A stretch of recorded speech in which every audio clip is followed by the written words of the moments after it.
Nithyanandam Paramasukhadam Kevalam Jnanamurtim Dvandvatitam Gagana Sadrisham Tattvamasyadilaksham Ekam Nityam Vimalamachalam Sarvadhi Sakshi Bhutam Bhavatitam Trigunarahitam Sadgurum Tam Namami. Nithyananda. Nithyananda. It's going to be very exciting for the next kind of week that's happening with lots of festivals, but I wanted to talk about the first one that's happening on Friday, Deepavali. Is that how to say it properly? So it's really exciting. What is that about? And can you tell a little bit of history of what it's, how it's created? Yeah. On November 5th, 2010, the whole world will be celebrating the Deepavali festival.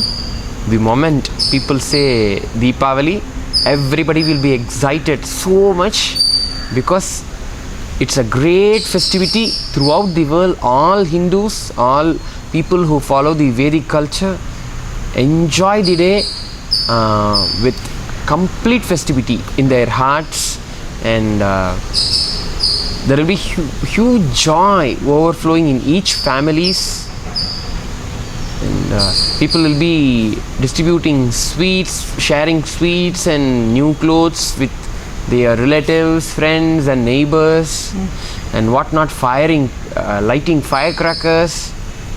The night of Deepavali, you will be able to see the whole sky will be lighted with beautiful decorative firecrackers.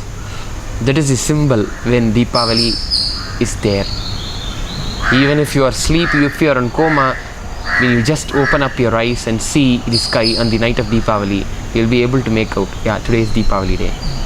And this Deepavali is also called Diwali in the North India. Deepavali in Sanskrit means, Deepa means light, lamp. Avali means array. So on Deepavali day, people will be keeping lighted lamps in rows and rows, decorating their houses, their workplaces, temples and everywhere. So this day is called Deepavali, and in Hindi they call this Diwali. Diva means light, lamp again. So Diwali, the word comes from lamp again. And this is the mark of Deepavali. What I love about India is that there always is a legend behind the festival, and so I'm very excited to hear what the legend is behind the Deepavali. The legend behind this Deepavali festival is, we have 4 legends. One from Ramayana, the great epic, and one from Mahabharata, and another one from the life of Krishna, which is mentioned in Mahabharata and other Puranas also, and one is from some Puranas which mention the churning of the milk ocean. The first, let us see about the Ramayana. This is the Deepavali, is the day when Lord Rama returns back to Ayodhya after defeating Ravana, the king of Lanka. Actually, Ravana was a demon. He abducted Sita, the wife of Rama, and after defeating Ravana, Rama took back Sita and landed onto Lanka on a Pushpaka Vimana. Pushpaka Vimana is an ancient aeroplane. There is mentioning about aeroplanes and flights in our Indian Vedic culture even 5,000, 10,000 years back, and Pushpaka Vimana is one kind of that. And Rama takes back Sita from Lanka along with all his monkey soldiers. He lands on to Ayodhya, and this day is celebrated as Deepavali. And for another reason is also Deepavali is celebrated. Second reason is Krishna. Lord Krishna and his wife Satyabhama killed together the demon called Narakasura, who is also known as Bhaumasura. This demon, Narakasura, was in Pragjyotishpur, the southern province of Nepal. What he did was he tortured people. He conquered all the three worlds. He tortured all the people in the three worlds, and then he also looted the earrings of Aditi. Aditi is the mother of Devas, the demigods, and also abducted 16,000 damsels. And for the protection of all the three worlds, Lord Krishna, who is the incarnation of Lord Vishnu, he killed Narakasura in a battle. And while Narakasura was about to leave the body, all the people, all the devas were so excited and started lighting the lamps as a mark of the festivity which was bubbling in their heart.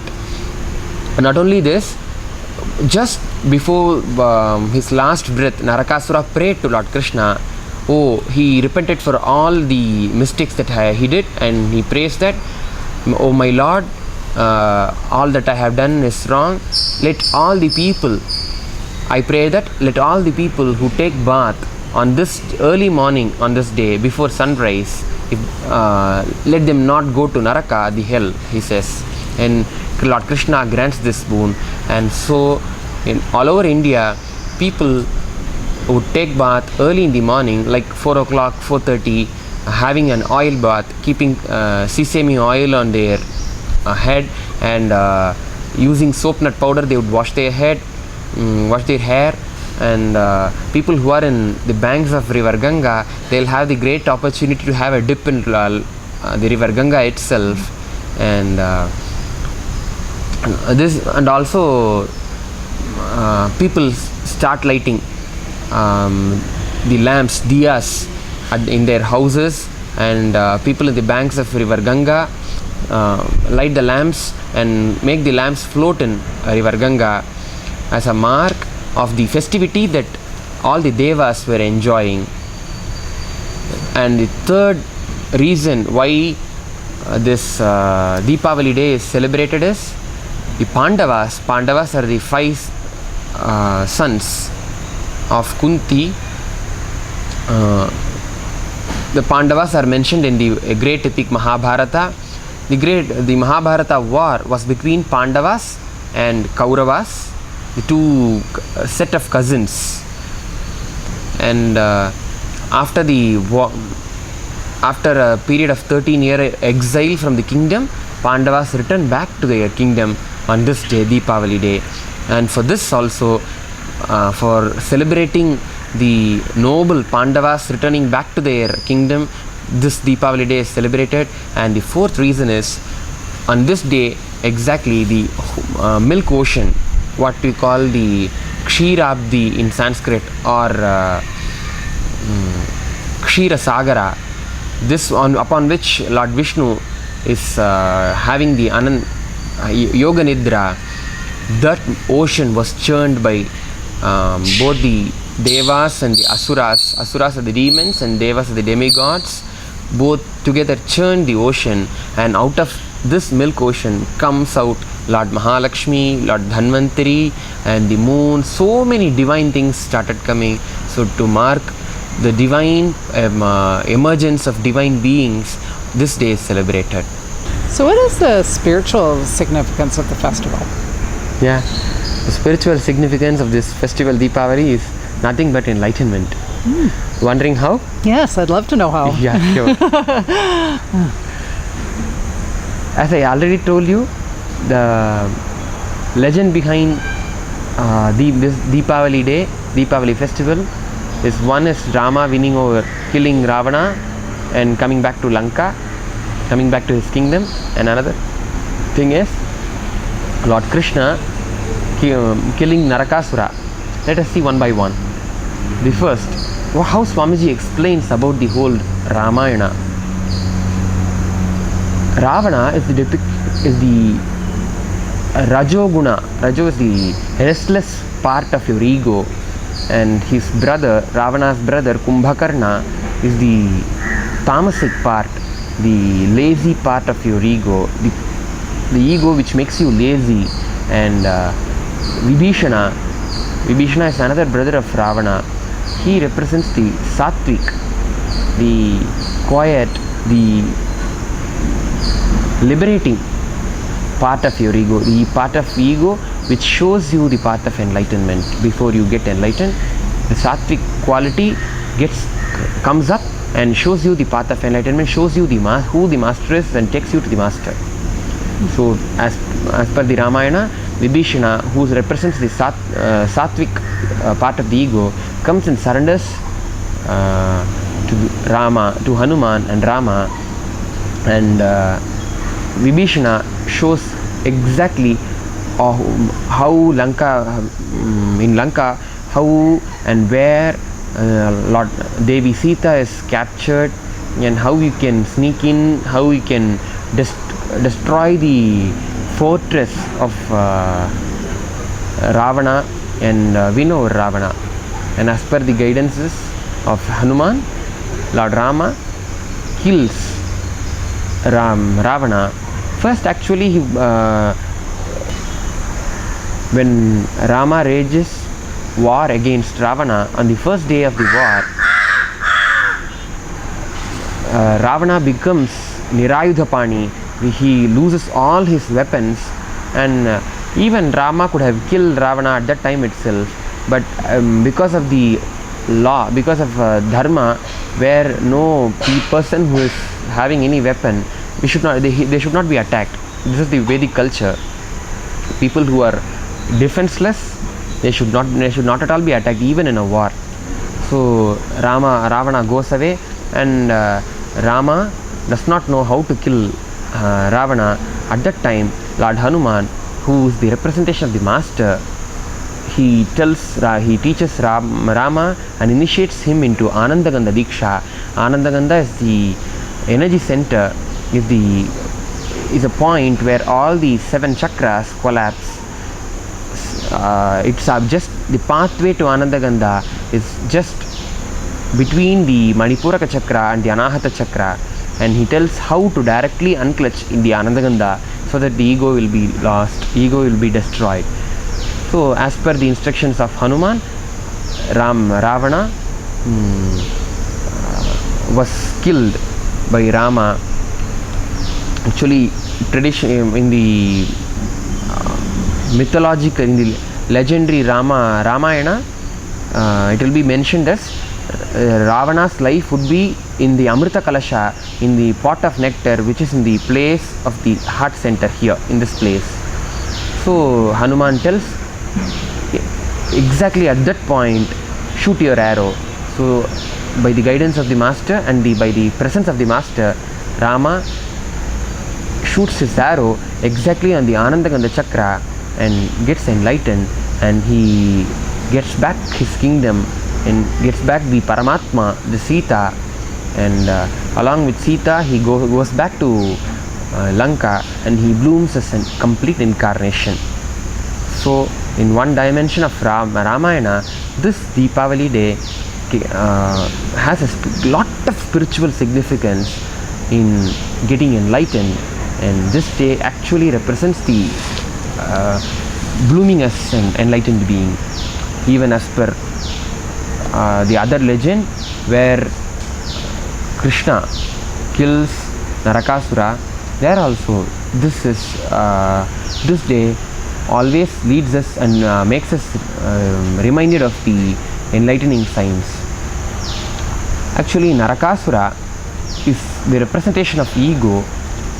See, when you have ego, you become so greedy and you become so materialistic, and just because you are so materialistic, without any spiritual energy, you start torturing your own system and also all the complete world for just to satisfy your greed. And when Narakasura was killed, this ego was destroyed, thereby saving the whole outer world, the macrocosm and also the microcosm, from the power and chauvinism of Narakasura. And so this day, the Deepavali, when you light the lamp of enlightenment, it's a prayer and it's a symbol, it's a mark of getting enlightened. If you are not enlightened already, if you are a seeker, sincere seeker, whenever you light a lamp on this Deepavali day, your prayers for getting enlightened will be 100% successful, and the divine grace and the master's grace will be showered on you for getting enlightened.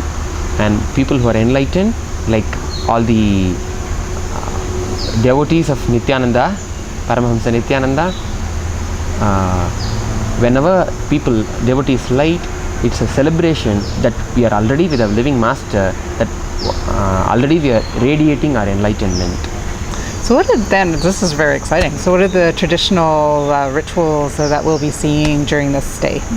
Yeah, on all Deepavali days, as I already told you, the early morning before sunrise, people will be either bathing in the river Ganga, or people who are not able to go to river Ganga and have a dip, people who are away from river Ganga, they will be having a oil bath. They will be having oil bath with sesame oil and wash their hair with soap nut powder, and after that they will be wearing new clothes and saluting all the elders, especially parents and grandfathers, grandmothers, elder brothers and elder sisters, and the elder ones would feed the younger ones with sweets, and it will be complete festivity.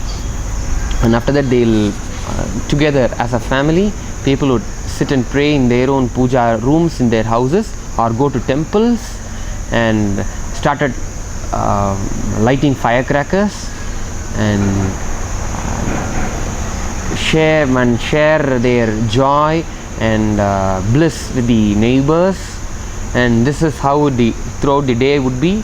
And some people who come from North India, they also do the Mahalakshmi Puja, because this day is also celebrated as Dhanteras in North India. Dhanteras is the day when you do Mahalakshmi Puja. Mahalakshmi is the goddess of wealth. Since this day, Deepavali day, is the day when Goddess Lakshmi came out of the milk ocean. It was her like birthday. So people would do Mahalakshmi Puja and pay her all, they pay the respects to her. And